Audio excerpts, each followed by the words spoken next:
At some point last week, Timex sent out an email about a new release. This was the Marlin Chronograph. When I opened up the email and I saw the Panda dial version on that Jubilee style bracelet, I had to go to their website immediately and purchase it. So today we have it hands-on for a review. This is very similar to a release that they made last year in the Q Timex case. However, this is a little bit more wearable, and I love the Jubilee style bracelet that they've put this on. So let's flip the camera and take a look at my latest purchase.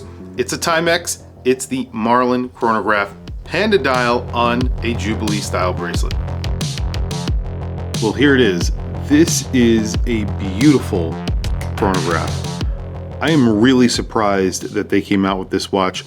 The moment I saw it, I had to buy it. What they've done is basically taken a Marlin and made it into a chronograph form.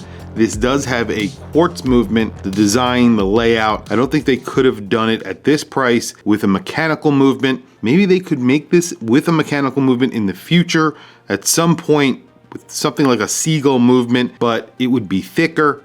It probably would not be as nicely proportioned, and I think they just got it perfect. Honestly, there's only like one thing that I could say that I don't like about this watch. We'll get back to that in just a second. You can see you get a very vintage looking chronograph. This is a $200 watch. You can get them, I think it's $179 on the strap. This looks good on a strap as well. It has a lot of mid-century flair to it, especially with the indices at the 12, 9, and 3. You have these sort of rectangles that have this stylized font on them. It looks very mid-century, and of course it's a Panda. You have a silver dial, and then you have 3 sub-registers down at the bottom of the dial, which I love. I love the symmetry of the dial. And then you have, it's not a chapter ring, it's just a black minute track on the outer portion of the dial. It actually breaks it up from the case a little bit because you have a silver case, obviously, and a silver dial, so it doesn't wash out. And you have sort of stick hands, I guess you would call them, and then sort of a needle for that seconds hand for the chronograph seconds. All in all,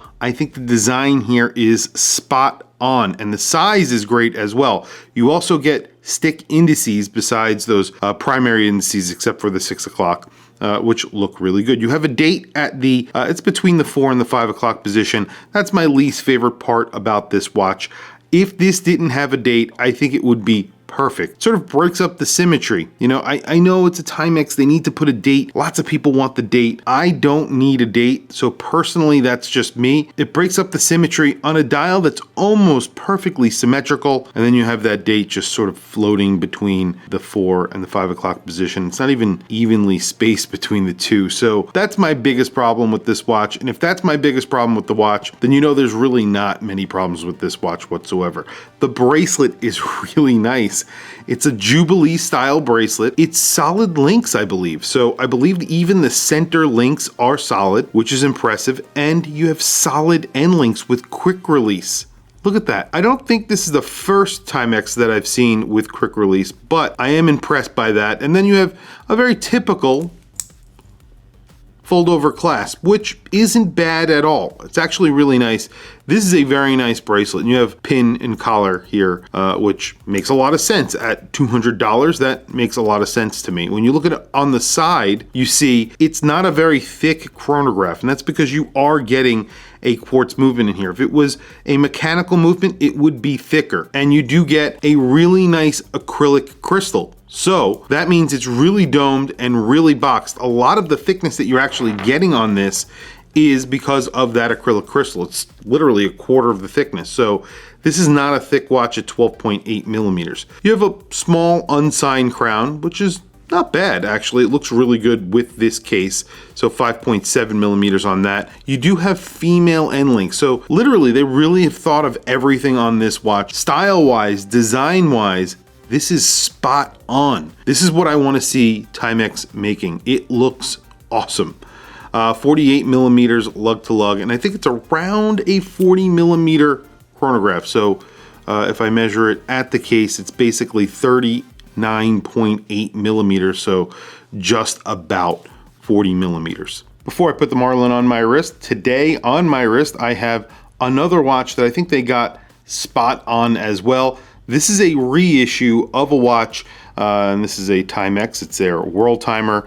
It's a quartz. It was a Q Timex, I believe. Just a really cool watch that was reissued just recently, and I believe these are still available on their website. Great size, great design. I just love these type of watches.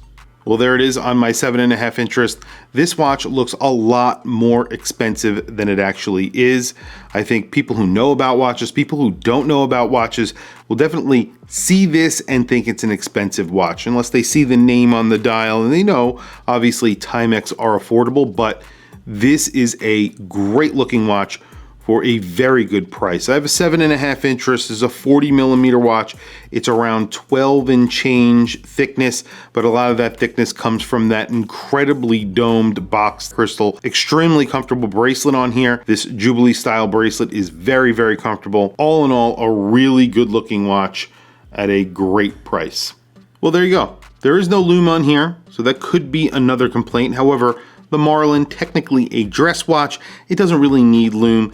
This is sort of a sports dress watch. Obviously, you do have a chronograph here, so a little bit of lume would have been nice, maybe just on the hand so you could see the time in the dark, but I get it. It's not a huge deal. All in all, a very good looking watch for a very good price.